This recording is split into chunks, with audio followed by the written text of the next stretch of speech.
Automotive Chairman, CEO David Michery, along with Christian Atter, law managing partner Wes Christian, who's been on our show before.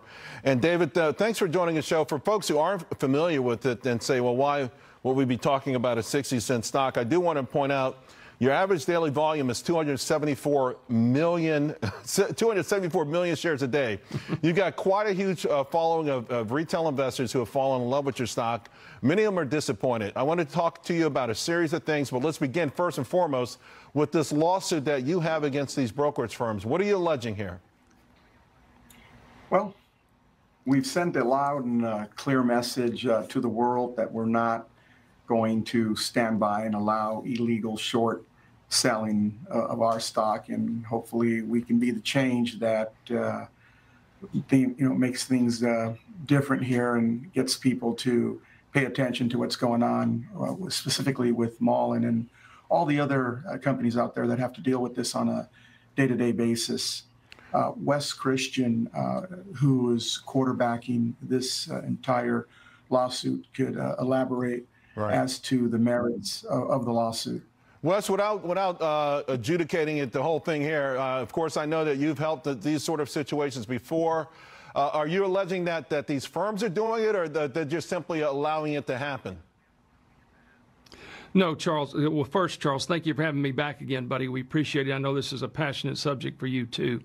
What we're alleging, simple version, is the defendants in this case illegally violated Rule 15C33, which is the customer protection rule, as well as Rule 14B1, both of which stem out of them either short selling shares illegally by not having a proper borrow. Why? Because they were using customers' accounts, which violates Rule 15C33, and in doing so, and knowing that there's going to be shares coming and these conversions that happened. Right. And then when those conversions happen, they use those shares to repay their customers' account shares. Or similarly, they illegally lent those shares to someone else that did short selling. What we do know, Charles, just to give you some basic optics, 65 million shares failed to deliver in June of 2023. We have verified from the brokers, the defendants in this case, Charles, own records that they sent to Broadridge, that they had 19 million to 54 million shares of imbalances. Right. What that means is they reported more shares that they had beneficially owned than they had at the DTC. That's what we call imbalances. Right. Okay. Once those are ongoing and systemic, then it's signs of illegal short selling. All right. By the way, we reached out to all of these firms. Schwab got back to us. I'll read their statement. This lawsuit spins an outlandish conspiracy theory that blames Schwab for the performance of Mullen stock, but the complaint is long on salacious allegations and short on truth. The truth is that Schwab always acted professionally, legally, and ethically in this manner. David, let me go back to the company. A lot of concerns about your salary, the losses. I went through the last quarter. One thing that jumped out at me on general and administrative spending, $31 million. Just as a business itself, why are you spending $31 million on SG&A costs and things like that? People are saying you've taken a lot of money, you've paid yourself a lot of money, and this kind of spending, it just doesn't make sense for a small company like yours.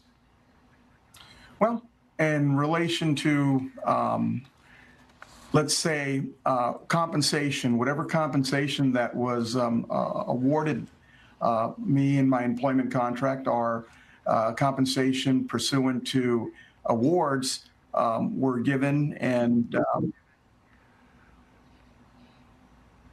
David, can you hear me?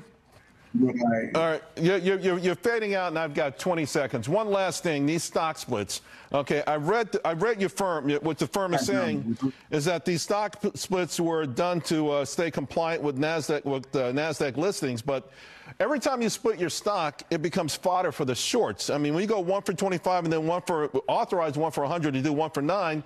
We know that the shorts pounce. So, folks, it looks like we're having some audio issues with David. We're running out of time.